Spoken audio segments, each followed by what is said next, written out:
A quarta semana do desenvolvimento embrionário finaliza as fases mais suscetíveis a agentes teratogênicos e erros embrionários, né? Então, os agentes teratogênicos são aqueles que causam, na verdade, erros na formação do embrião. Esses são os eventos da quarta semana, os mais importantes, que é o dobramento do embrião. Ele tem causas e consequências importantes. Mas antes de falar disso, eu gostaria de resgatar o que aconteceu até aqui. Nós começamos no dia 1, com a fusão do óvulo e espermatozoide, gerando uma célula chamada zigoto totipotente.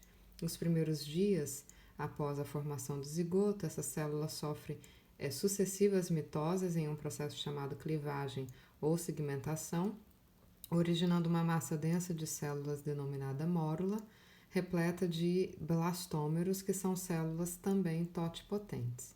Com a entrada da mórula no útero, próximo ao 6º dia após a fecundação, os líquidos intrauterinos forçam essas células, que estão formando uma massa densa, e elas são forçadas a ocupar a periferia de uma esfera, agora cheia de líquido, e essa divisão então causa a separação de um conjunto de células periféricas denominadas trofoblasto e um conjunto de uma camada bilaminar de células chamada embrioblasto.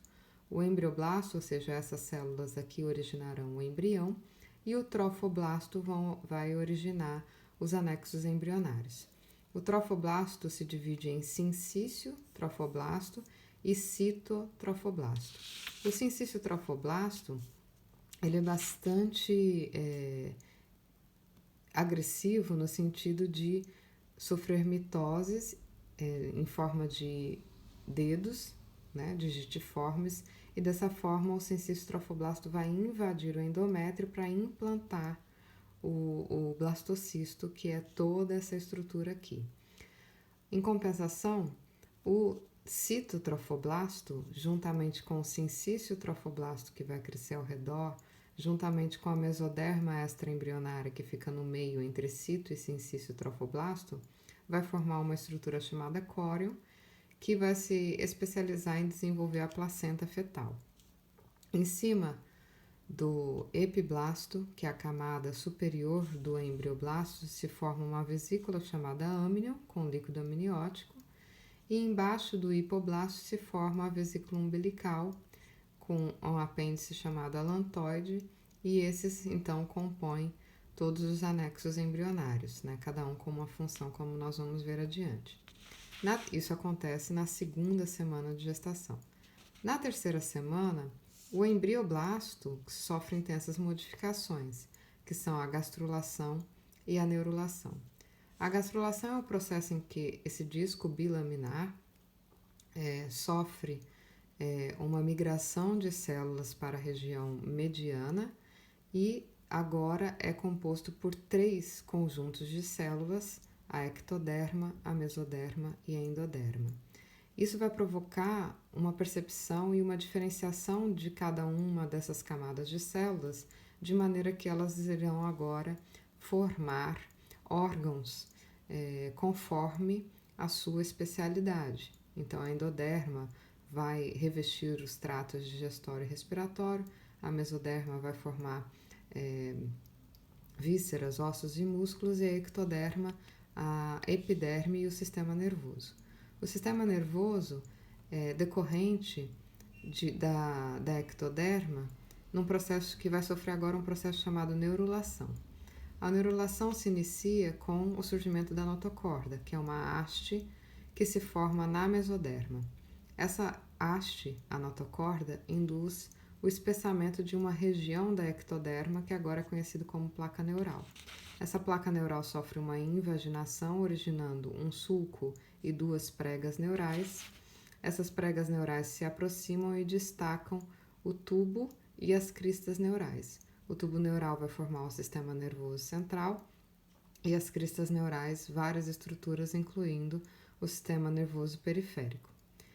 Ainda na 3ª semana, a mesoderma projeta crescimentos laterais que são acompanhados pela ectoderma, e esses crescimentos laterais são visíveis no exame de imagem e são conhecidos como somitos. Os somitos são muito importantes na formação da coluna vertebral, entre outras estruturas de repetição. E também nessa semana, na terceira semana, se forma uma cavidade no embrião, chamada celoma, e essa cavidade vai diferenciar o que é parede do intestino e o que é parede do corpo. Agora nós chegamos na quarta semana. Então, na verdade, esse tubo eu representei aqui e destaquei apenas a notocorda e o tubo neural para facilitar a visualização. Então, esse tubo neural se encontra aqui e a notocorda aqui. A notocorda, como a gente viu no início, ela não cresce entre toda a mesoderma, ou seja, não divide totalmente a ectoderma e a endoderma. A ectoderma e a endoderma nas extremidades do embrião continuam unidas. Essa união, essas uniões são conhecidas como membrana orofaríngea, que vai originar a boca, e membrana cloacal, que vai originar o ânus. Então, onde a mesoderma não separa ectoderma e endoderma, se forma a membrana orofaríngea e membrana cloacal. Lembrando que em cima do embrião existe a cavidade amniótica e a vesícula umbilical com o alantoide. O que vai acontecer é que esse tubo neural que antes estava aberto vai sofrer um fechamento nas suas extremidades chamadas neurosporos. Esse fechamento é muito importante e para isso que as mulheres fazem reposição do ácido fólico, sem o qual não havia o correto fechamento desse tubo neural e a anencefalia era muito mais comum no Brasil. Então agora, com a orientação para que as grávidas usem o ácido fólico, isso garantiu um melhor fechamento dos neurosporos, que são as extremidades do tubo neural. Com esse fechamento, esse tubo começa a dilatar, a crescer, né? Formando romboencéfalo, prosencéfalo, então ele sofre dilatações. As dilatações desse tubo neural, ou seja, o crescimento do tubo neural na região anterior e posterior, assim como o crescimento dos somitos, vai provocar o dobramento do embrião na quarta semana. Então, o evento mais importante que acontece na quarta semana é o fechamento dos neurosporos, o crescimento do tubo neural e o crescimento dos somitos, que induz o dobramento do embrião. O dobramento do embrião é causado, né, por esses eventos e acarreta, ou seja, tem grandes consequências para a continuidade do desenvolvimento do embrião. Algumas dessas consequências são o fato de a cavidade amniótica agora vai dar a volta no embrião, onde ele vai se desenvolver. A vesícula umbilical, ela é englobada como tubo digestório.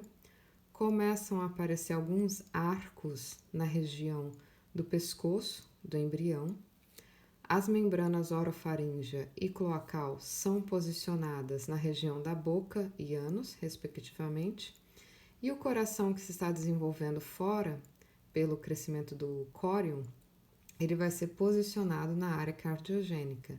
Então, as consequências desse dobramento do embrião é a formação dos arcos faríngeos, que vão formar as estruturas da cabeça e do pescoço, nervos, ossos do crânio, né? Então, o posicionamento, a formação dos arcos faríngeos, o posicionamento da membrana orofaríngea na boca e da membrana